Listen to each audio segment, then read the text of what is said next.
So I got to drive the McLaren for the first time at Le Mans in 1995, and I ended up doing 95 and 96. I had been doing with McLaren some of these customer handovers at Bruntingthorpe, and I'd worked with them quite a bit. And then all of a sudden the phone call came, how would you like to go and drive the car really fast? And of course I was a bit younger and more stupid in those days.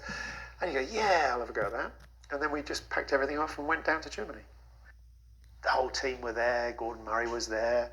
Well, this is the thing with being a bit younger and a little bit naive perhaps. I mean, if Gordon says to you, you're going to go in the car and you're going to drive and it's going to go really fast, you go, okay, and they shut the door and you go. I didn't really give it much thought.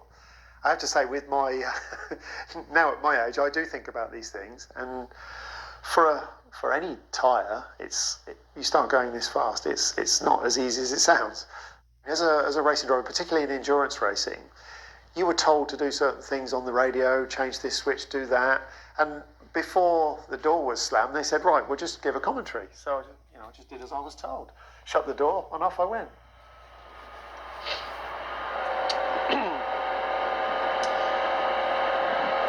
Okay, here we are again on the banking close to the parking. We're doing 230 kilometres per hour on the banking now. And as we come off, we're going to be accelerating up to the maximum speed. So we now have 250, 280, 300, 300. I remember at the time, it's starting to move around, and bearing in mind that you don't need much of a correction on the steering wheel to move quite a lot. It was moving around, not alarmingly, until it got to around about the 380 mark, and then you started to wonder, should I actually, and this thought went through my mind, should I actually just lift off and we just say it goes 380? And you thought, well, no, you can't do that. And again, being young and stupid, keep your foot in it. And I think 385, 386 or whatever, it actually cleaned itself up, and you thought, no, it's going to be okay. 385, 386, 387, 388, 388, and we got a corner coming up, so we're slowing down. We did the first couple of runs, and then we thought, well, I'm sure we can pump the speed up a little bit here. So first thing we'd done, of course, is move the rev limiter up 1,000 RPM, because I banged into the rev limiter on my first run in top gear.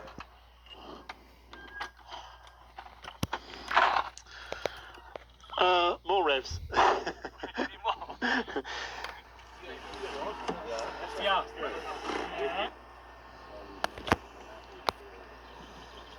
Sort of reverse back to 1998 when we did this. I mean, speeds over 350 were unheard of. I mean, this is it's into an area, the unknown almost. Yes, people were doing land speed records considerably faster than that, but they're not doing that on rubber tyres. So I didn't really know what to think, but what I remember, I had seriously sweaty palms on the steering wheel. I'm at Le Mans in 1995, and I ended up doing 95 and 96. I had been doing with McLaren some of these customer handovers at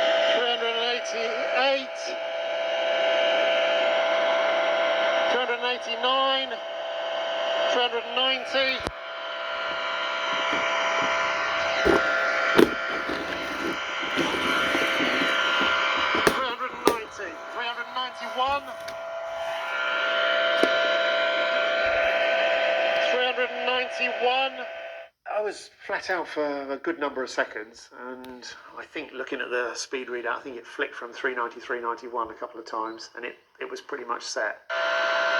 It will not go any more than 391.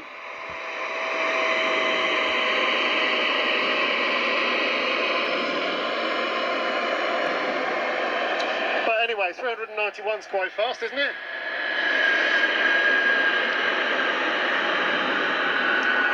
Appropriately, we've got the fuel light on.